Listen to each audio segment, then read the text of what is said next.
What if I told you there's a woman in Abraham's life whose name has been all but erased from history, yet her impact echoes through time in ways that could shock you? While most of us are familiar with Sarah, and some may recall Hagar, few have heard of Keturah. She was the third wife of the great patriarch, the woman who bore him 6 more sons after Sarah's death. But who was she really? And why has her legacy been overshadowed for centuries? Keturah's story isn't just a footnote in biblical history. It's a mystery. What if her bloodline holds the key to understanding the hidden influence of nations and people who have shaped the world as we know it today? The truth about Keturah's life and her descendants is far more powerful and complex than we've been led to believe. For centuries, Keturah and her children have lived in the shadows, their role almost forgotten. But there's something that the Bible left unsaid, something that could change everything you thought you knew about Abraham's true legacy. What secrets lie buried beneath this forgotten chapter of his life? Are you ready to take the first step into a story that could alter your understanding of history itself?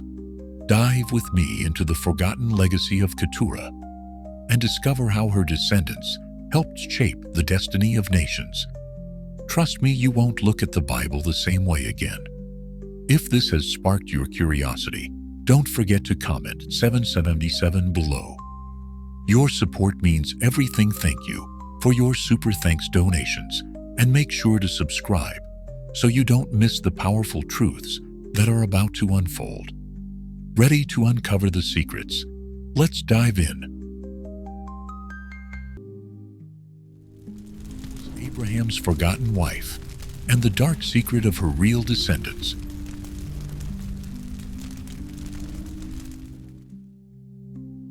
The story of Keturah is shrouded in mystery, with only brief mentions in the Bible. But when we look deeper, a much richer narrative begins to unfold. We first encounter Keturah in the book of Genesis, where it is simply stated, Abraham took another wife, whose name was Keturah. She bore him Zimran, Jokshan, Medan, Midian, Ishbak, and Shua. The bare facts are presented. Abraham, the father of nations, marries Keturah and has 6 children with her. But is this all there is to her story? What if I told you that there's much more to Keturah's role in the divine plan than what meets the eye? The book of Jubilees offers us a deeper glimpse, shedding light on Keturah's background. In Jubilees 19 we read, "And after the death of Sarah, Abraham took another wife, namely Keturah, from among his servants, for Hagar had died before Sarah. And she bore him 6 sons, Zimran, Jokshan, Medan, Midian, Ishbak, and Shua." The text goes on to clarify that Keturah was not just a stranger who entered Abraham's life later, but a member of his extended household. Much like Hagar, who had served Sarah before becoming Abraham's concubine, Keturah's ties to the family run deeper than we might initially realize. It is suggested that she may have been one of the servants within Abraham's household, likely serving Sarah before becoming Abraham's third wife. Can you imagine what it might have been like for Keturah, a woman in a household full of powerful figures, to take on such an intimate role after the death of Sarah? This connection with Abraham's household presents an intriguing possibility. Was Keturah more than just a servant? Did she serve Sarah in ways that laid the foundation for her future with Abraham?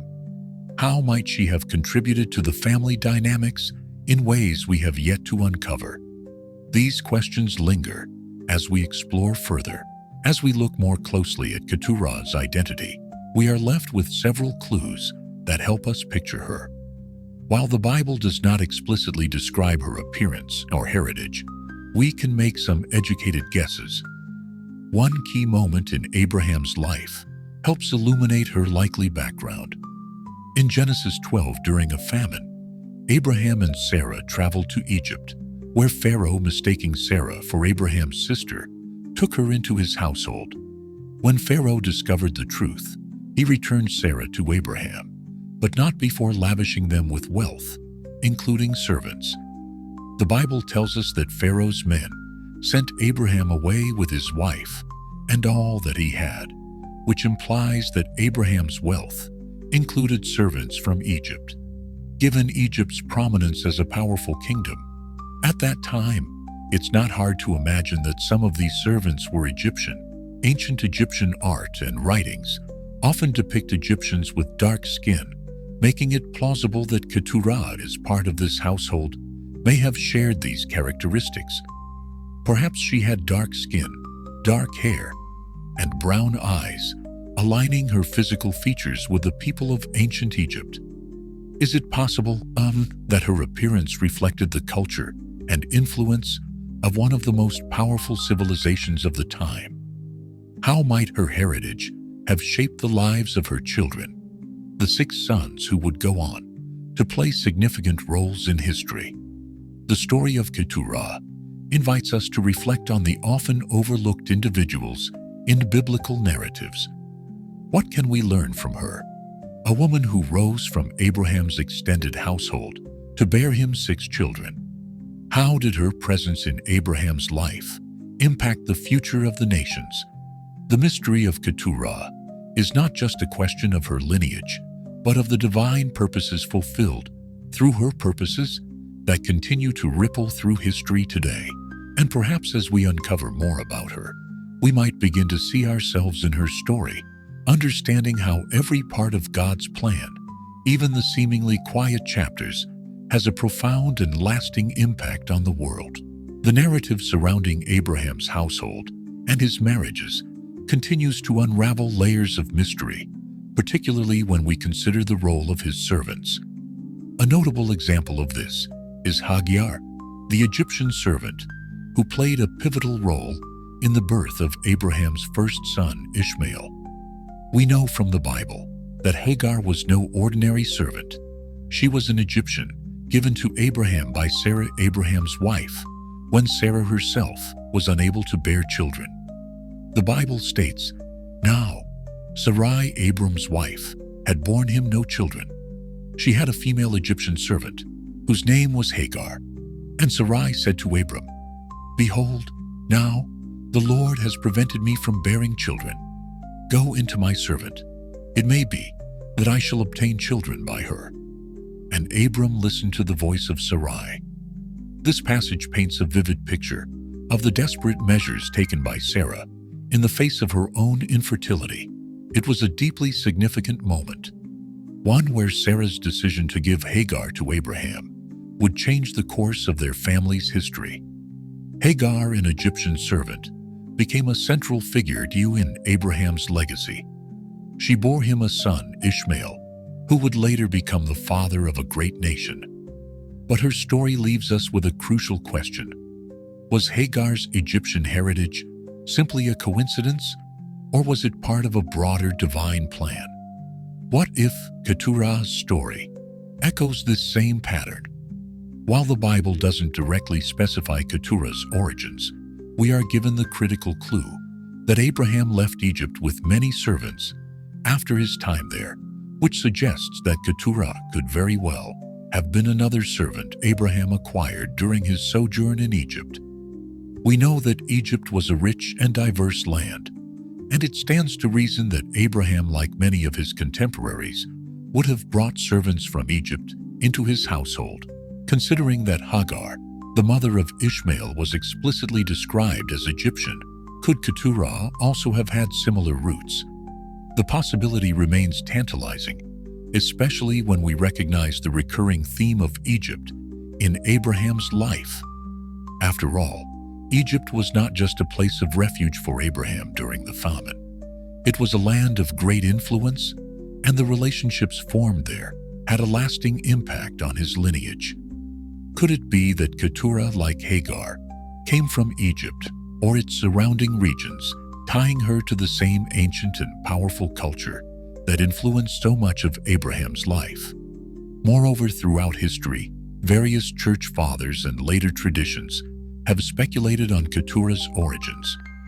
One notable figure, St. John Chrysostom, suggested that Keturah might have been from Ethiopia or Kush regions located south of Egypt. This hypothesis stems from the names of Keturah's sons, which some interpret as being linked to areas in Africa.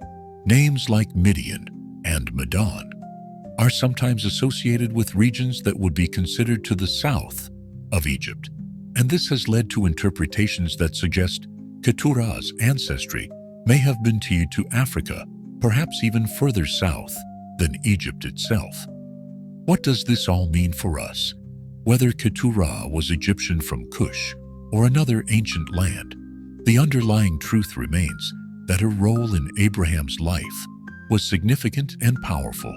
Could it be that Keturah's bloodline, whether Egyptian or Ethiopian, was part of a greater divine plan, preparing the world for the nations that would emerge from her sons? How do her descendants fit into the larger tapestry of God's promises to Abraham? Could the nations that came from Keturah, like those that came from Hagar, play a role in the unfolding of God's ultimate plan for the world? The mystery of Keturah continues to captivate, inviting us to consider the deep connections between Abraham's family and the nations that would rise from his loins. Perhaps like so many other figures in the Bible, her story teaches us that no person's legacy is ever truly lost, and that God's plans are often bigger than we can see. As we reflect on her role, we are reminded of the many layers of history that connect us all, and how every person, whether named in the Bible or not, has a place in God's grand story. The story of Abraham and Keturah's children is not just a tale of family dynamics, it's also one of divine promise, legacy, and careful stewardship of God's covenant. The Book of Jubilees offers us a deeper insight into this moment, painting a clearer picture of Abraham's actions concerning his sons with Keturah. While Genesis simply mentions the 6 sons, Zimran, Jokshan, Medan, Midian, Ishbak, and Shua, the Book of Jubilees fills in the gaps with a more profound narrative, revealing Abraham's decisions about his children's inheritance. In Jubilees 19, we learn that after Keturah bore him 6 sons, Abraham, ever mindful of God's covenant with Isaac, took deliberate steps to ensure that Isaac alone would carry the divine promise. The passage reads, "And Abraham took concubines and wives, and he had children by them, and he gave all that he possessed to Isaac. But to the sons of the concubines, Abraham gave gifts, and sent them away from Isaac his son, while he was yet alive, eastward to the country of the east." This is not just a father's decision about his estate. It's the fulfillment of God's promise that Isaac would be the heir to the covenant. Can you feel the weight of this decision? Abraham, the father of many nations, must have loved each of his sons dearly. Yet he understood that the divine blessings could only rest on one Isaac. But why, you might ask, did Abraham send his children away instead of raising them alongside Isaac? Why not allow them to share in the inheritance, a move that could have maintained family unity? The answer lies in the sacred covenant that God made with Abraham. Isaac was the chosen vessel to continue that promise, and Abraham was determined to protect the purity of that divine legacy. This moment, so carefully planned and executed by Abraham, mirrors what we find in Genesis 25. The Bible recounts, Abraham gave all he had to Isaac, but to the sons of his concubines, Abraham gave gifts, and while he was still living, he sent them away from his son Isaac eastward to the east country. These words show us that Abraham, ever faithful to God's instructions, acted not just as a father, but as a steward of God's covenant, ensuring that Isaac would be the sole inheritor of the divine blessings. But what does this action mean for us today? It speaks to the seriousness with which Abraham upheld God's promises, even when it meant difficult decisions. Can you imagine the pain of sending your children away, knowing that they would not share in the same inheritance as their sibling? Yet Abraham understood the bigger picture. His actions were part of a divine plan, one that would unfold over generations. By sending Keturah's sons away with gifts, he protected the promise that Isaac would be the one through whom God's covenant would continue. It was a pivotal moment in Abraham's life, one that shaped the future of his descendants and the destiny of Israel. Abraham's decision to send his sons to the east reflects his role in God's plan. He ensured that Isaac would carry the legacy of God's promise. But how do we reconcile this with our modern understanding of family and inheritance? The story challenges us to look beyond personal feelings of fairness and instead focus on God's divine will for our lives and the destinies of those who come after us. How often are we too faced with decisions that require us to protect God's promises over our personal desires? Abraham's unwavering commitment to God's covenant invites us to consider how we too can serve as stewards of divine promises, even in the face of personal sacrifice. So as we reflect on this moment in Abraham's life, we are reminded that God's plan is far bigger than any one individual or family. His promises unfold through generations, and sometimes the decisions we make today shape the destiny of future nations. Can we trust God's direction, as Abraham did? Can we follow the path, even when it leads us to make tough decisions, for the sake of His divine plan? Abraham's legacy invites us to think deeply about our own role in the grand narrative of God's promises. Keturah's sons, born after her marriage to Abraham, were not just the progeny of a revered patriarch, but key figures in the establishment of tribes and nations that would play pivotal roles in the history of the ancient world. The 6 sons, each of whom settled in different regions, helped to form tribes that interacted with Israel throughout the centuries, and their legacy stretches across the Arabian Peninsula and beyond.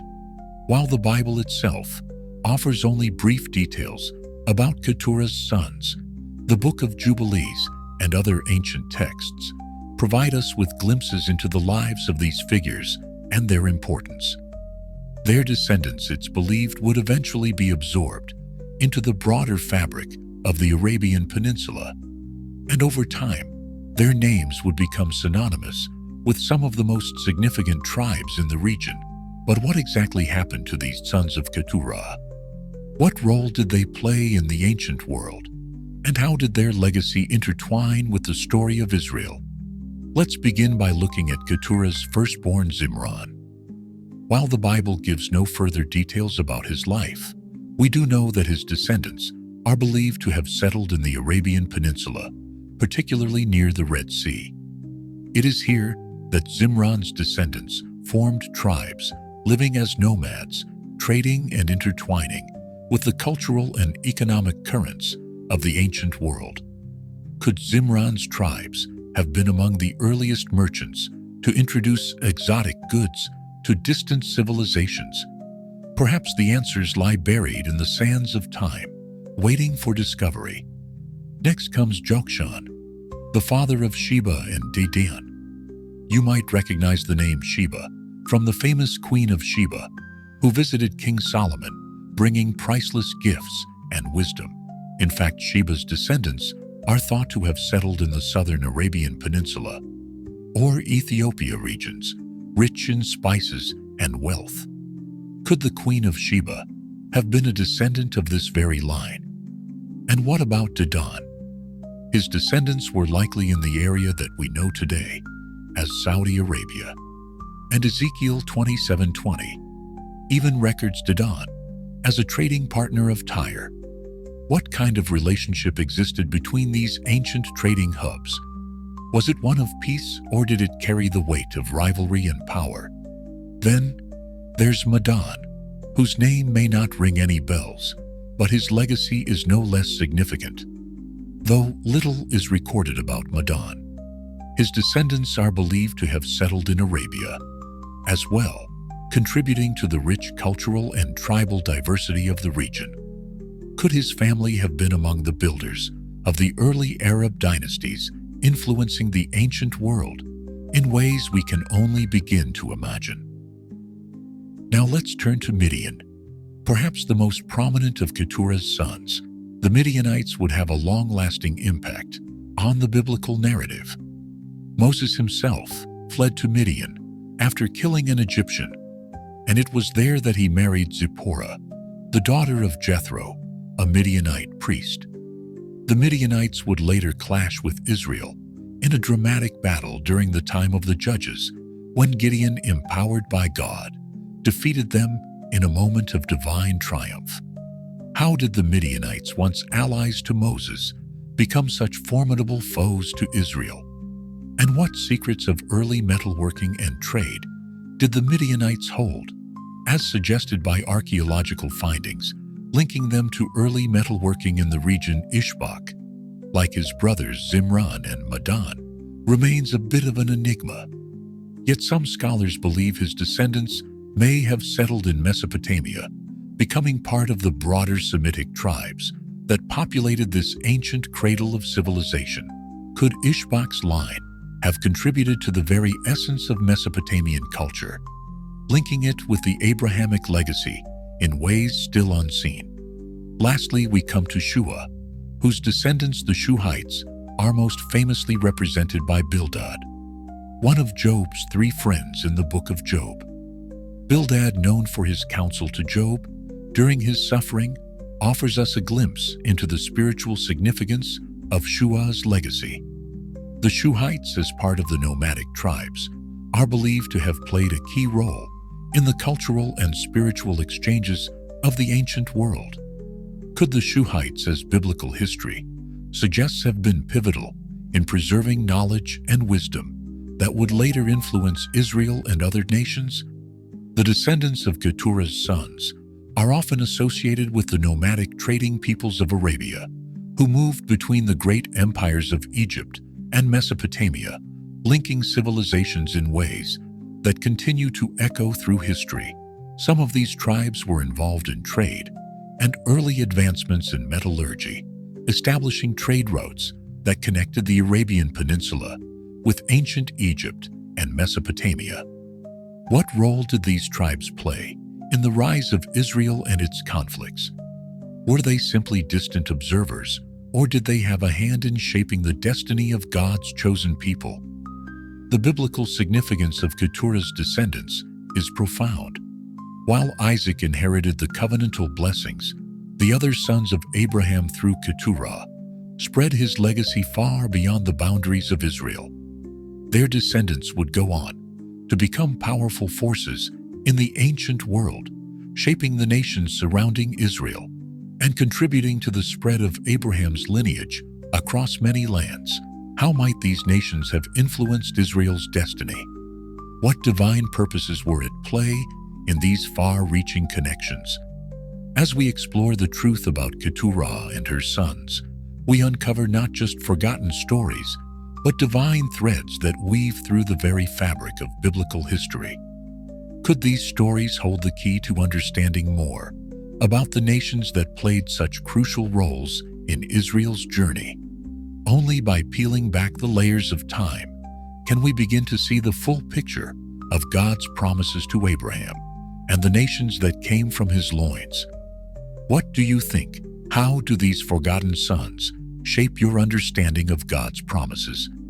Feel free to share your thoughts, and let's dive deeper into this hidden history together. Now let's pause for a moment and look at the bigger picture. Why does Keturah's story matter? And what can it teach us about God's grand design for humanity?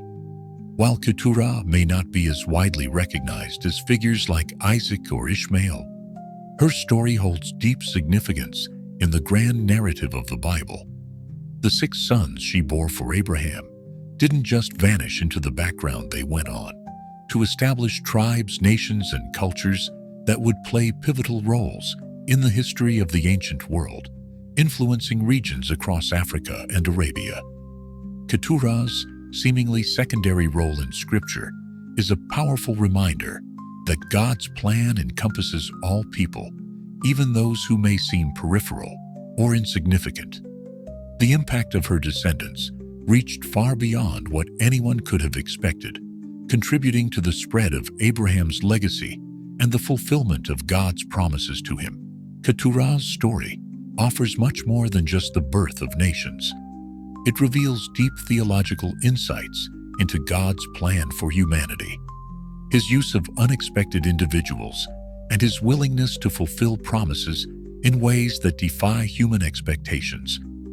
Let's continue to uncover the richness of this narrative.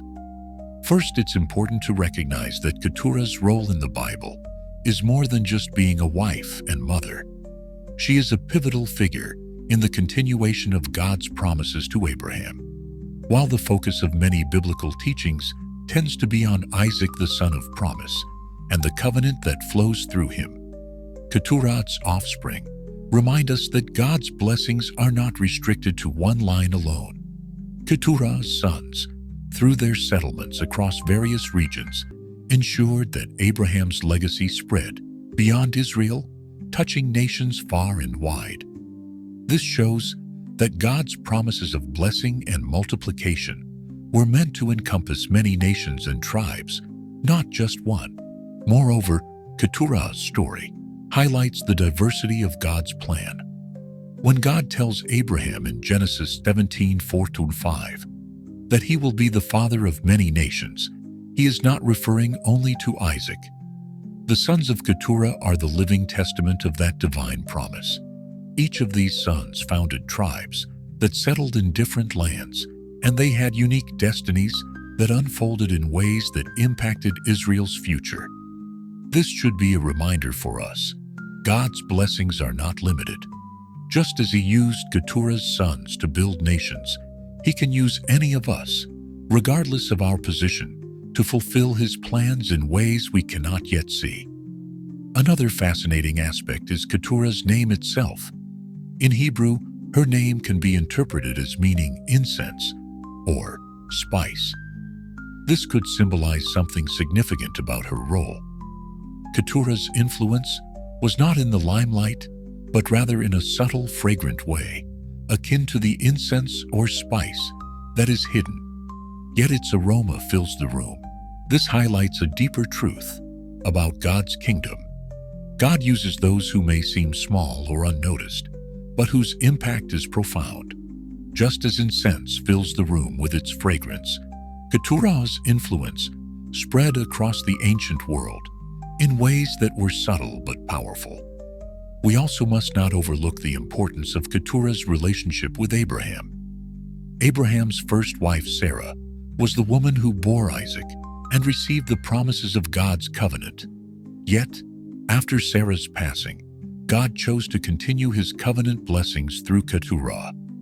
This demonstrates God's faithfulness in fulfilling his promises to Abraham, even after Sarah's death.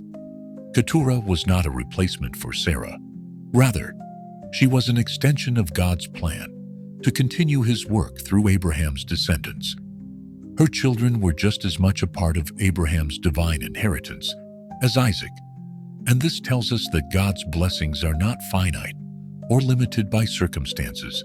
There is also a profound connection between Keturah's sons and Israel's future challenges and triumphs. The Midianites, for example, are most famously involved in the story of Moses. After fleeing Egypt, Moses found refuge in Midian, where he married Zipporah, the daughter of Jethro. What does this tell us? The Midianites, descendants of Keturah, played a significant role in shaping the course of Moses' journey, and by extension, Israel's liberation from Egypt. This connection shows that even the descendants of seemingly peripheral figures in biblical history like Keturah had a direct impact on God's overarching story of salvation. We also see that Keturah's descendants were involved in both peace and conflict with Israel. The Midianites were involved in trade with Israel, but also fought them at certain points in history, particularly in the time of the Judges. This dual relationship, both adversarial and cooperative, illustrates a profound biblical truth that the descendants of God's promises, even those outside the covenant, are interconnected in complex ways. The rise and fall of nations, their interactions, and their roles in biblical history are not random but are part of God's grand design for the world. Keturah's children also remind us that God's purposes transcend individual lines or nations. While Israel through Isaac was the chosen nation, the descendants of Keturah were also chosen to fulfill important roles in God's plan. These nations weren't cursed or neglected. Rather, they had their own purpose in God's greater scheme. Just as God told Abraham that his descendants would be more numerous than the stars in the sky, he demonstrated this through both Isaac and the children of Keturah. The expansion of Abraham's line in different nations shows that God's blessings are not confined to one group, but his purposes are woven throughout the world, touching all nations in some form. What does Keturah's story ultimately teach us? It reminds us that God's plan is bigger than we can understand. Keturah, though often overshadowed by Sarah and Isaac, had a significant role to play in the divine narrative. Her story is a powerful reminder that God works through all kinds of people, and no one is excluded from his plan. Whether in the limelight or behind the scenes, each part of God's creation has a role to fulfill, and each person's story is integral to his grand design. In light of this, ask yourself, what role do you think you play in God's plan? Perhaps you feel like you're in the background, unnoticed or unimportant, but just as Keturah's descendants shaped history in ways they might not have known, your own life, no matter how small it may seem, could be part of a much larger purpose. God is always at work, weaving a tapestry of redemption that includes every person from the well-known figures to those who are hidden. So take a moment and reflect. How might God be using your life in ways you don't fully see yet? Whether your impact is visible or not, you too are a part of his divine plan, just as Keturah was. When we trace the descendants of Keturah's sons today, we begin to see how these ancient tribes are not just part of biblical history, but continue to have an influence in the modern world. While we may not always recognize their names or their direct impact, the legacy of Keturah's children has shaped entire regions and peoples. Let's explore how the descendants of Keturah's sons are still present in our world today. Keturah's sons are traditionally believed to have settled in the Arabian Peninsula, the regions surrounding Israel, and even parts of Africa. The tribes they founded are often associated with the Arab peoples who have played pivotal roles in shaping the history, culture, and geopolitics of the Middle East, North Africa, and beyond. The descendants of Keturah are seen in the Arab nations today, including the tribes of Midian, Dedan, Sheba, and others. One of the most prominent descendants of Keturah's sons is the Midianites. The Midianites, who were known for their involvement in early trade and metalworking, are still believed to have connections to modern-day tribes in the Arabian Peninsula. Saudi Arabia, Jordan, and Syria are all regions historically linked to the Midianites, who were both allies and adversaries to Israel in ancient times. These nations are the descendants of the very people who influenced the biblical narrative through their relationship with Moses, who fled to Midian and married the daughter of the Midianite priest Jethro. The people of Midian, as descendants of Keturah, have had a lasting impact on the spiritual and political history of the Arab world, both through peaceful trade and conflicts with Israel. Moving beyond Midian, we also find the descendants of Dedan in modern-day Saudi Arabia and the Persian Gulf. The ancient region of Dedan, mentioned in Ezekiel 27:20, was a prosperous trade hub, and its influence is felt even today. The name Dedan is still found in Dedanite tribes that historically populated the area of northwestern Arabia, which has long been home to Bedouin tribes. These tribes, descendants of Dedan, were integral to the region's commerce, culture, and expansion. Many modern Saudi Arabians, especially those from the desert tribes of the Hijaz region, can trace their roots back to these ancient peoples. The descendants of Sheba, another of Keturah's sons, have left an indelible mark on Ethiopia and the southern Arabian Peninsula. According to biblical accounts, the Queen of Sheba, who visited King Solomon, is believed to have been a descendant of Keturah's son Sheba. The legacy of Sheba is often tied to Ethiopia, where the Solomonic dynasty claims descent from this biblical queen.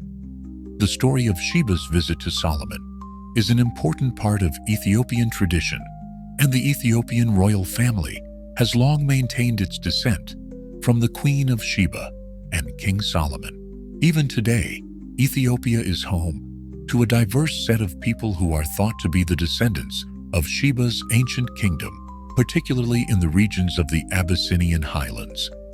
In addition to these tribes, we find the descendants of the other sons of Keturah, Zimran, Madan, Ishbak, and Shua, who likely contributed to the formation of various nomadic and semi-nomadic tribes that spread across the Arabian Peninsula and parts of Mesopotamia. These tribes played significant roles in trade governance and the interweaving of cultures throughout the centuries, often blending with neighboring peoples, including those from Ishmael's line, leading to the development of modern Arab nations. In modern times, the legacy of these ancient tribes continues to shape the identity of the Arab world, with descendants of Keturah's sons contributing to the cultural, spiritual, and economic fabric of nations from the Middle East to North Africa. The Arab people spread across countries such as Saudi Arabia, Jordan, Iraq, Syria, Yemen, and Egypt all share historical connections to these tribes. Their languages, traditions, and cultures carry the imprint of the diverse tribes descended from Keturah's sons, whose interactions with Israel and surrounding nations are part of the larger biblical story. In modern geopolitical terms, we can see how the legacy of Keturah's descendants lives on in the Arab nations of today, where a rich and complex history continues to unfold.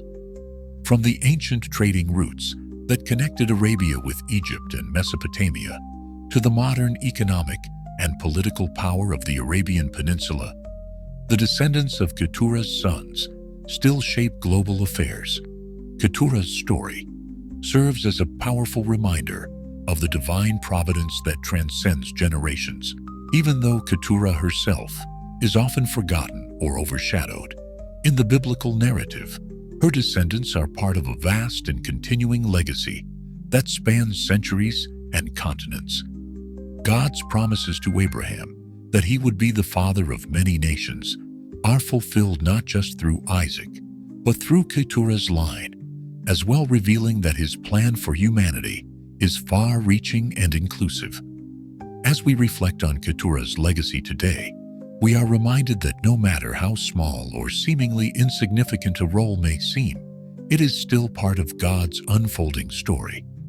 Keturah's descendants are a living testament to God's ability to use all people, those in the forefront and those behind the scenes, to fulfill his divine purposes.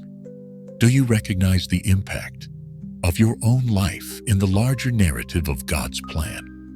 Even if you feel you are in the background like Keturah, your influence can have a profound and lasting impact on the world.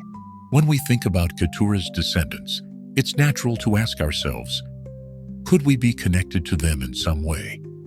In a world where history often feels distant and unrelatable, it's profound to consider that the ancient lines of Abraham, including through Keturah, continue to shape the world today. So let's take a moment and explore how you might relate to this vast lineage. While the Bible doesn't specifically name every individual descendant of Keturah, we know that the tribes originating from her sons became part of the Arab nations spread across the Middle East, North Africa, and beyond. Is it possible that you could trace your lineage back to these ancient tribes? Perhaps you have ancestral ties to the tribes of Midian, Dedan, or Sheba. These regions are historically linked to the descendants of Keturah's sons, and their influence continues to be felt in modern cultures particularly among the Arab people. The rich history of the Arabian Peninsula, with its ancient trade routes, religious influence, and nomadic traditions, ties back to Keturah's children. Even today, nations like Saudi Arabia, Jordan, Syria, and Yemen are home to tribes whose ancestry might connect with Keturah's offspring. Could your family history be part of that journey, stretching back thousands of years? Now let's step back from the historical facts for a moment and think about it in a broader, more personal sense. Spiritual inheritance is just as important as biological lineage. Even if your ancestors do not hail from these ancient tribes, the story of Abraham and his descendants, including those through Keturah, is symbolic of God's promise to bless all nations through his people. Are you part of that promise? The New Testament tells us that through faith in Christ, all believers are grafted into God's family, making us spiritual heirs of Abraham's covenant, Galatians 3:29. So while we may not be able to trace our exact physical lineage back to Keturah's sons, we can all claim a spiritual heritage that connects us to the promise made to Abraham. It's a reminder that God's purposes stretch across generations and nations, reaching all who are called by his name. Even more, the question of whether you might be a descendant of Keturah's line encourages us to look at the broader scope of our own lives and legacies. Whether through direct descent or spiritual connection, we are all part of the continuing story of God's work in the world. Each of us plays a part in fulfilling God's divine plan, just as Keturah's children fulfilled their roles in shaping history. What role do you feel called to play in God's story today? Perhaps in ways we can't fully understand, the line of Keturah's descendants continues to be part of the living, breathing story of God's redemptive work. And we, in our own lives, are caught up in that grand narrative. So whether through heritage or through faith, you are part of God's eternal family. And that's a legacy that transcends time and bloodlines. Wouldn't you agree that it's a powerful truth to carry with you every day? The fate of Keturah after her sons left and settled in distant lands is not explicitly recorded in the Bible, which leaves us with some room for speculation and reflection. However, based on the patterns we see in Scripture, we can piece together a story of faith, dignity, and quiet fulfillment. After the birth of her 6 children, Keturah's life, much like Sarah's, is shrouded in mystery. The Bible tells us that Abraham gave Keturah a prominent role as his wife after the death of Sarah, and together they brought forth a significant lineage. But once their children had grown and dispersed across the Arabian Peninsula, the narrative moves largely away from Keturah. Given the historical and cultural context, it is likely that Keturah lived out her days in peace and in the shadow of Abraham's influence, continuing the faith she shared with her husband. She was not mentioned as part of the great covenantal promise that God made with Isaac, but her lineage still played a key role in the broader purpose God had for Abraham's descendants. In the absence of detailed accounts about her death, we can infer that Keturah's legacy was rooted in the quiet continuation of God's plan through the nations her children established. There is a certain dignity and quiet strength in Keturah's story, especially considering her significant role in the biblical narrative. She was not left in the shadows or forgotten. She had a unique and important purpose that extended well beyond her immediate family. Her children, the founders of tribes that played roles in the development of Arabian nations, became influential forces throughout history. Her sons helped fulfill God's promise to Abraham that he would be the father of many nations, though she may not have been in the limelight. Her life was instrumental in ensuring the continuation of God's broader vision for humanity. As for her final years, it is probable that Keturah remained a woman of faith, living out her life with a sense of peace, knowing that her legacy would live on in her children. Did she see the full impact of her son's nations before she passed away? The Bible does not say. What we do know, however, is that her role as the mother of these tribes and her connection to Abraham made her an integral part of God's unfolding plan for the world. Interestingly, in the absence of a detailed story about Keturah's death, her life serves as a reminder that not all the work of God's kingdom is visible or celebrated in the ways we might expect. Some lives, like Keturah's, are used by God in quiet, powerful ways. Her role in shaping the nations through her sons may not have been celebrated in the public eye, but God saw her contribution, and it was vital to the fulfillment of His promises to Abraham.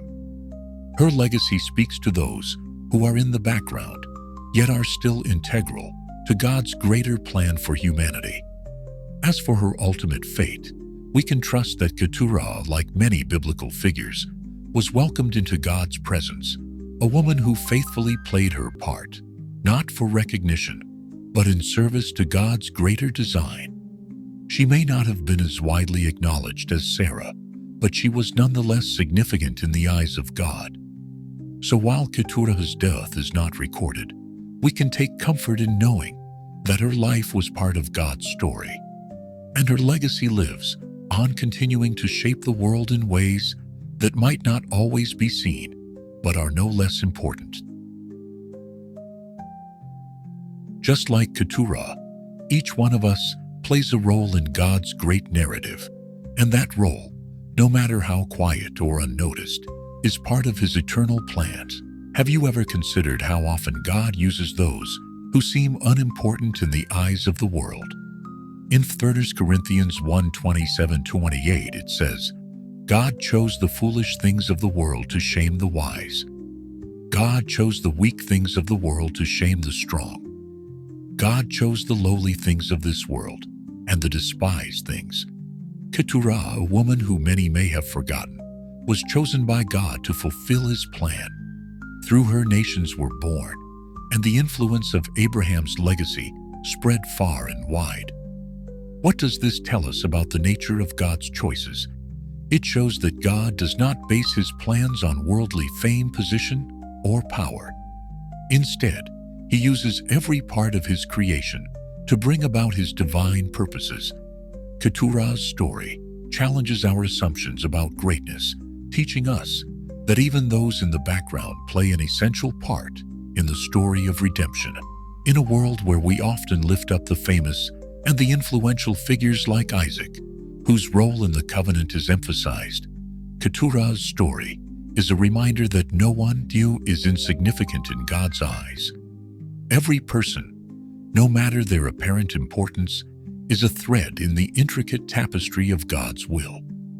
Romans 8:28 echoes this truth, and we know that in all things God works for the good of those who love Him, who have been called according to His purpose. Keturah's life, though often overlooked, is an example of how God works through even the least likely vessels to bring about His greater plan. Keturah's legacy may be hidden in the shadows of more famous biblical characters, but it is no less essential in the grand narrative of God's promise to Abraham. Her children, the tribes they founded, and the nations they birthed, all played significant roles in shaping the course of history. Through her, we see that God's promises are not limited to one group of people, but extend to all nations, all descendants, and all corners of the earth. Her story teaches us that God's plan for redemption is far-reaching, and every person has a role in it, whether they are front and center or quietly fulfilling their part behind the scenes. Isn't it comforting to know that even those who seem to be on the sidelines are still integral to God's work? What part of your life do you feel might be in the background? And how can you embrace the fact that God might be using it in His divine plan? The story of Keturah encourages us to step into our roles, however hidden they may seem, knowing that we too are part of something far greater than we can see. Thank you for watching this episode of the Bible Storyteller. If you found this exploration of Keturah's story enlightening, don't forget to like, comment, and subscribe for more insights into the hidden stories of the Bible. What do you think about Keturah's legacy? Is there a part of her story that you relate to or find inspiring? Let us know in the comments below. Until next time, remember, God's plan includes everyone, even those whose names are only mentioned once. Stay blessed and keep seeking the truth hidden in His Word.